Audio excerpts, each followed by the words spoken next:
Hello everyone and welcome to your channel. मेरा नाम है अमन और मैं लेके आया हूँ आपके लिए एक ऐसी वीडियो जहाँ पे हम सीख रहे होंगे कि अकाउंट्स, इकोनॉमिक्स, बिजनेस, इंग्लिश और रिवीजन भी है, इन सब के साथ टाइम को कैसे मैनेज करें। ठीक है भैया, ऑनलाइन क्लासेस भी होती है भैया, ट्यूशन भी होती है भैया, सोना भी होता है भैया, बहुत सारी टेंशन, अभी तक कुछ भी नहीं पड़ा है। कोई बात नहीं बेटा, सारे दुखों की एक दवा लेके आया हूँ, बस थोड़ी देर वीडियो को बिना स्किप किए देख लो। ठीक है, तो पहले हम लोग मोटा मोटा देख लेते हैं कि दिन में कितने घंटे हमको करना गया है। ठीक है, तो ये है पहले हमारी 8 आवर्स की स्टडी। पहले 8 घंटे हम लोगों को पढ़ाई करनी है, 6 आवर्स की स्लीप है। आप पूरे दिन पढ़ाई करोगे, ऑनलाइन क्लासेस लोगे, ट्यूशन भी लोगे, इन सब के दिमाग थक जाता है, तो ये 6 आवर्स की हमारी स्लीप, यहाँ पे पूरा माइंड को रिलैक्स करो और मजे करो। ठीक है, इन 6 घंटों में इंस्टाग्राम मत चलाने लगना, फ़ोन मत चलाने लगना, तो ये स्लीप किसी काम की नहीं रहेगी। तो ये 6 घंटे की हमारी स्लीप ही लेनी, प्रॉपर स्लीप लेनी है 6 घंटे की। ठीक है, ये 4 आवर्स की फिर ऑनलाइन क्लासेस। अब मैक्सिमम स्कूलों की हमारी जो ऑनलाइन क्लासेस होती है वो 4 घंटों में ख़त्म हो रही होती हैं, तो अपने आप से अगर थोड़ी बहुत ज़्यादा हो तो उसको एडजस्ट कर लेना, वरना 4 घंटे की ऑनलाइन क्लासेस हमारी हो रही होती हैं। अब अकाउंट्स, इकोनॉमिक्स ज़्यादा से ज़्यादा सब लोग इसी चीज़ की कॉमर्स में ले रहे होते हैं ट्यूशन क्लासेस, तो 2 घंटे की हमारी कोचिंग क्लासेस भी हो रही होती हैं। अब इन सबको होने के बाद हमारे फिर भी 4 आवर्स बच जाते। अब ये 4 आवर्स सिर्फ आपके हैं, इसमें आपको खाना खाना है, फ़ोन चलाना है, गेम खेलना है, टीवी देखना है, जो करना है करिए। ये 4 आवर्स सिर्फ आपके, कोई नहीं मांग रहा आपसे। ठीक है, तो अब इसके बाद हो गए हमारे 24 आवर्स पूरे दिन के ख़त्म। ठीक है, अब हमको भैया ये तो पता चल गया है कि मोटा मोटा कितने घंटे किस चीज़ को देने हैं, पर ये बताइए जो 8 घंटे की स्टडी है, ये पूरी एक ही सब्जेक्ट पढ़ना है कि 8 घंटे? नहीं बेटा, 8 घंटे एक सब्जेक्ट नहीं पढ़ना, इसको भी हमने डिवाइड किया अलग अलग सेक्शंस में। ठीक है, तो अब देखते हैं इन 8 घंटों को कैसे डिवाइड किया है।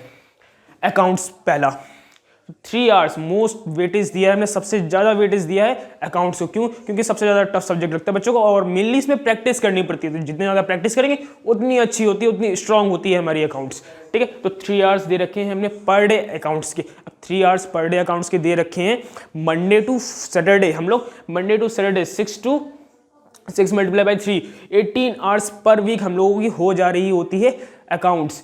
3 आवर्स पर डे देंगे तो हमारी वीक में 18 आवर्स हो रही होती है। 15 टू 18 आवर्स हम लोगों को मिनिमम अकाउंट्स को देना ही देना है, 15 टू 18 आवर्स मिनिमम देना है। अब 15 आवर्स अगर किसी दिन कोई छुट्टी वगैरह हो जाती, किसी प्रॉब्लम की वजह से हम नहीं पढ़ पाए हैं, तो 15 आवर्स भी वीक में अगर दे दोगे तो चलेगा। अगला टॉपिक, अगला हमारा सब्जेक्ट है माइक्रो इकोनॉमिक्स, जो है हमारा 1.5 घंटे का, हमें पर डे 1.5 घंटे 1 आवर 30 मिनट्स हम लोगों को माइक्रो इकोनॉमिक्स पढ़नी पड़ती है। इसको भी हम दिन में, हमने पूरे हफ्ते में 6 दिन पढ़ रहे होंगे, इसके हिसाब से हमारा वीक में 9 आवर्स हो जाता है। यहाँ पे हमने कुछ भी नहीं दे रखा कि अगर गैप ऐप हो जाता है तो 9 आवर्स को डेली 9 आवर्स तभी हो पाएंगे जब आप डेली हम लोग माइक्रो इकोनॉमिक्स को पढ़ रहे होंगे। जब डेली हम लोग माइक्रो इकोनॉमिक्स पढ़ेंगे तब ही जा करके हमारे 9 आवर्स वीक के खत्म हो रहे होंगे माइक्रो इकोनॉमिक्स के। अब अगला सब्जेक्ट है स्टैटिस्टिक्स, जो हम लोग 1 आवर पर डे पढ़ रहे होंगे, 1 आवर पर डे पढ़ेंगे जा करके, तो 5 to 6 आवर्स हमारा वीक में हो रहा होगा। ठीक है, अगला है फिर बिजनेस, सेम स्टैटिक्स की तरह 1 आवर अगर हम बिजनेस को देंगे, it is enough for that 1 hour per day. दोबारा इसका भी 5 to 6 आवर पर वीक हो रहा होगा। इन सब के बाद भी हमारा टाइम बच रहा होता है इंग्लिश के लिए। 45 मिनट्स इंग्लिश को पढ़ेंगे। भैया 45 मिनट सिर्फ? हाँ बेटा, 45 मिनट्स बहुत है। क्या करना है इंग्लिश में? स्टोरी तो रीड करनी पड़ती है इंग्लिश में। ठीक है, स्टोरी को पढ़ लेंगे और हो जाएगा। ठीक है, तो 45 मिनट्स हम लोग इंग्लिश को दे दिए। ऑलमोस्ट इससे 4 आवर्स पर वीक हो रहे होते हैं, 4 आवर्स से ज़्यादा हो रहे होते हैं, 4 आवर्स से ज़्यादा ही हो रहे होते हैं, तो 4 आवर्स हमारे इंग्लिश के लिए हो गए। उसके बाद भी हमारे पास इन सबको करने के बाद रिवीजन का टाइम बच जाता है। अब ये 45 मिनट्स रिवीजन कर लेंगे। अब जो 8 आवर्स की हम लोगों ने स्टडी के लिए सोचा था कि 8 आवर्स की स्टडी करेंगे, तो इन सबको निपटाने के बाद 45 मिनट्स हमारे फिर भी बच जाते हैं। इन 45 मिनट्स में हम लोग रिवीजन कर रहे होंगे। भैया रिवीजन किसका कर रहे होंगे? रिवीजन हम लोग करेंगे उस दिन को जो पढ़ा है, हर डे का रिवीजन कर रहे होंगे, उस दिन जो पढ़ा है वो रिवीजन करेंगे। अब अकाउंट्स और स्टैटिक्स, ये दो तो प्रैक्टिकल सब्जेक्ट है, यहाँ पे हम लोग सॉल्व कर रहे होंगे। अब इसका रिवीजन कैसे ही करेंगे? इसका रिवीजन ना करके हम लोग उन चीज़ों का रिवीजन करेंगे जिनको हम लोगों ने याद करने की कोशिश करी या समझा है, जैसे कि microeconomics, business and English. इन लोगों का रिवीजन हम लोग कर रहे होंगे इन 45 मिनट्स में।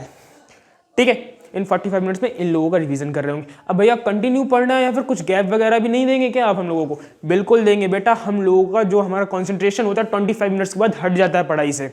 ठीक है। ज़्यादा से ज़्यादा हम लोग 25 मिनट्स का कॉन्सेंट्रेट कर पा रहे होते हैं। तो हर 25 मिनट्स के बाद 5 मिनट का रेस्ट लेंगे। अगर जो बच्चे 25 मिनट से ज़्यादा कंटिन्यू पढ़ पा रहे होते हैं तो वो 50 मिनट्स पढ़ने की कोशिश करेंगे, उसके बाद 10 मिनट्स का रेस्ट लेंगे। तो हर 25 से 50 मिनट्स के बाद हम लोग 5 से 10 मिनट्स का रेस्ट ले रहे होंगे। इसी शेड्यूल को फॉलो करते हुए मैंने एक डेमो शेड्यूल बनाने की कोशिश करी हुई है। अगर ये शेड्यूल आपके टाइम के हिसाब से चल रहा है तब तो ठीक है, नहीं तो एक अपने हिसाब से एक शेड्यूल बनाने की कोशिश करिए इन सारी चीज़ों को बेस लेकर के, ठीक है। अगर ये फॉलो नहीं होता तो ठीक है। अब इस शेड्यूल में हम लोग कैसे कर रहे होंगे वो देखते हैं। 4:30 पे हम लोगों को सोकर उठना है। भैया 4:30 पे सोकर उठना है, इतनी सर्दी में इतनी सुबह सुबह सो के उठना है? जी बेटा उठना पड़ेगा। आपको 90% स्कोर करने हैं, 90 से ज़्यादा स्कोर करना है तो इतना तो करना ही पड़ेगा। 4 आवर्स 4:30 पे उठना ही पड़ेगा। सुबह 4:30 बजे उठ जाना है। भैया हम तो उठ जाएंगे पर नींद नहीं जाती है, पढ़ाई में दिमाग नहीं लगता है। सुबह 4:30 बजे नींद कैसे भगाएं? बिल्कुल भाग जाएगी नींद। हम लोगों ने साइंस छोड़ी थी पर साइंस से खेलना नहीं छोड़ा है। उठिए, उठ करके अपने ही कमरे में थोड़ी बहुत एक्सरसाइज कर लीजिए, 2-3 पुशअप्स मार लीजिए, 4-5 सेटअप्स मार लीजिए, देख लीजिए नींद यूँ चली जाएगी यूँ, ठीक है। तो ये 4:30 बजे से उठ के 5 बजे तक हम लोग ये सारी चीज़ें कर लेंगे, नींद भाग जाएगी। उसके बाद 5 से 6:30 यहाँ पे हम लोग सबसे पहले वो सब्जेक्ट पढ़ रहे होंगे जो बच्चों को सबसे ज़्यादा दिक्कत देता है, eat the frog first, micro economics कर रहे होंगे। भैया शेड्यूल भी है, ग्राफ्स भी है, थ्योरी भी लिखनी पड़ती है। कैसे करें? सुबह फ्रेश मूड में करिए, देखिए कैसे नहीं होती है हमारी, बिल्कुल यूँ हो जाएगी माइक्रो इकोनॉमिक्स, ठीक है। तो सुबह 1.5 घंटे हम लोगों के दे दिए हैं 5 से 6:30 माइक्रो इकोनॉमिक्स के। इसी के साथ एक स्मॉल सा एकदम लाइट सा सब्जेक्ट हम लोग ले रहे होंगे माइक्रो इकोनॉमिक्स हार्ड सब्जेक्ट के साथ, इंग्लिश। 6:30 to 7:15 45 मिनट्स के लिए हम लोग इंग्लिश को पढ़ रहे होंगे। यहाँ पे स्टोरी रीड कर लेंगे और बस, ठीक है। ये हमारी पहली सिटिंग कंप्लीट हो गई जहाँ पे हम लोगों ने माइक्रो इकोनॉमिक्स एक लाइट सा सब्जेक्ट इंग्लिश पढ़ा था। अब 7:50 to 8 ये आपका टाइम है, इसमें अपना फ्रेश होइए, ड्रेसअप होइए, ब्रेकफास्ट करिए, ठीक है। 7:15 to 8 हमारा टाइम हो गया खत्म। 8 बजे से 12 तक, 8 से 12 तक हमारा ऑनलाइन क्लासेस चल रही होती हैं स्कूल की, जहाँ पर हम लोग 4 घंटे ऑनलाइन क्लासेस ले लेंगे। उसके बाद 12 to 12:30 हमारा रेस्ट पीरियड है, यहाँ पर हम लोग रेस्ट ले रहे होंगे, लंच ले रहे होंगे, ठीक है। अब 4 घंटे कंटिन्यू हम लोगों ने ऑनलाइन क्लासेस लिए, नोट्स बनाए हैं, सारे लेक्चर्स अटेंड किए हैं, तो हम लोगों को रेस्ट लेना तो बनता है ना। तो 12 to 12:30 हम लोग रेस्ट ले रहे होंगे। यहाँ पे अपना साथ में लंच भी कर लीजिए, ठीक है। उसके बाद 12:30 से 1:30 तक बिजनेस पढ़ रहे होंगे 1 घंटे। 12:30 से 1:30 तक बिजनेस पढ़ लिया, फिर 1:30 से लेकर के 2:15 तक कंटिन्यू रिवीजन कर रहे होंगे। रिवीजन में हम लोग क्या करेंगे? अभी हम जैसे कि बताया था, रिवीजन में हम लोग कर रहे होंगे micro economics and English and business, ठीक है। तो माइक्रो इकोनॉमिक्स, इंग्लिश और बिजनेस को जितना हम लोगों ने सुबह से पढ़ा है उसको रिवाइज करने की कोशिश कर रहे होंगे 1:30 to 2:15 में। इस 45 मिनट्स के स्पैन में हम लोग इस रिवीजन को करने की कोशिश कर रहे होंगे। फिर दोबारा से 2:15 से 3 45 मिनट का रेस्ट मिल गया। यहाँ पे अपना फ़ोन चला सकते हैं, गेम खेल सकते हैं, सो सकते हैं, जो करना है वो कर लीजिए। इन 45 मिनट्स में एक स्मॉल सी नैप ले लीजिए, दोबारा से फ्रेश फील करने लेंगे, कितना सारा काम कर लिया है, ठीक है। तो हम लोग यहाँ पे 45 मिनट्स का रेस्ट मिल जाएगा। अब 3 to 5 नॉर्मली कोचिंग का टाइम यही होता है बच्चों के, तो 3 to 5 हम लोग कोचिंग कर रहे होंगे, 2 घंटे की कोचिंग क्लासेस भी हो गई। फिर 5 से 5:30 रेस्ट कर लेंगे। भैया ट्यूशन से क्या घर आने में टाइम नहीं लगता है? बिल्कुल बेटा लगता है, तो ये दे तो रखा है 5 से 5:30 रेस्ट टाइम। यहाँ पे भैया रेस्ट कैसे हुए? हम तो साइकिल से जाते हैं या पैदल जाते हैं, जो आने जाने के सफर में लगे। बेटा आप आ जा रहे होते हैं, दोस्तों के साथ आ रहे होते हैं, जा रहे होते हैं, वो रेस्ट ही हो रहा होता है, माइंड फ्रेश ही हो रहा होता है साथ ही साथ, ठीक है। तो 5 से 5:30 हमारा रेस्ट हो गया। उसके बाद 5:30 से 6:30 तक हम लोग स्टैटिक्स को सॉल्व करके देख रहे होंगे, पेंसिल पेन करके उठा करके करना है, ठीक है। तो इस स्टैटिक्स में हम लोग 1 घंटे स्टैटिक्स को कर लिया है। उसके बाद 6:30 से 7 तक दोबारा से रेस्ट, 6:30 से 7 तक रेस्ट ले लेंगे, आधे घंटे का रेस्ट मिलेगा। इसमें आप हमारे डिनर करना चाहें तो डिनर कर सकते हैं, फ़ोन वगैरह चला लिए आराम से, आधे घंटे का रेस्ट ले लिया। उसके बाद 7 से 10 डिनर नहीं भी करना तो कोई बात नहीं, बाद में कर लेंगे।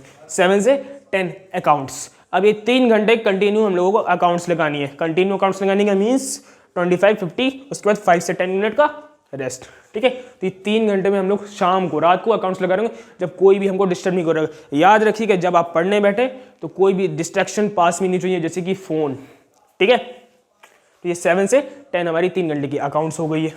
उसके बाद ये 10 से 4:30 इसमें अपना डिनर करिए और सो जाइए। ये 6.5 घंटे आपको मिल रहे हैं, आधा घंटा आप डिनर कर लीजिए और 6 घंटे सो लीजिए। अच्छा एक चीज़ और याद रखिएगा बच्चों, ये जो रिवीजन है हम लोग लिख लिख के कर रहे हो, पेन पेंसिल उठा करके एक कॉपी में लिख लिख के करने की कोशिश कर रहे हो। जब हमने माइक्रो इकोनॉमिक्स, इंग्लिश और बिजनेस को पढ़ा तो अंडरलाइन करके पढ़ लिया था, हम लोगों ने सिर्फ पढ़ा था। बट जब रिवीजन कर रहे होंगे तो पेन पेंसिल को उठाकर लिख लिख के करने की कोशिश करेंगे रिवीजन को। रिवीजन भी हमारे हाथों की मेमोरी क्रिएट कर रहा होता है, ठीक है। तो रिवीजन हम लोग लिख लिख के करने की कोशिश कर रहे होंगे। ओके, तो ये एक छोटा सा शेड्यूल हमने बनाने की कोशिश की थी। अगर ये शेड्यूल आपके लिए फिट बैठता है तो प्लीज इसको फॉलो करने की कोशिश करिएगा। And that's all from me. Thank you, bye bye. जाओ पढ़ के आओ फटाफट से।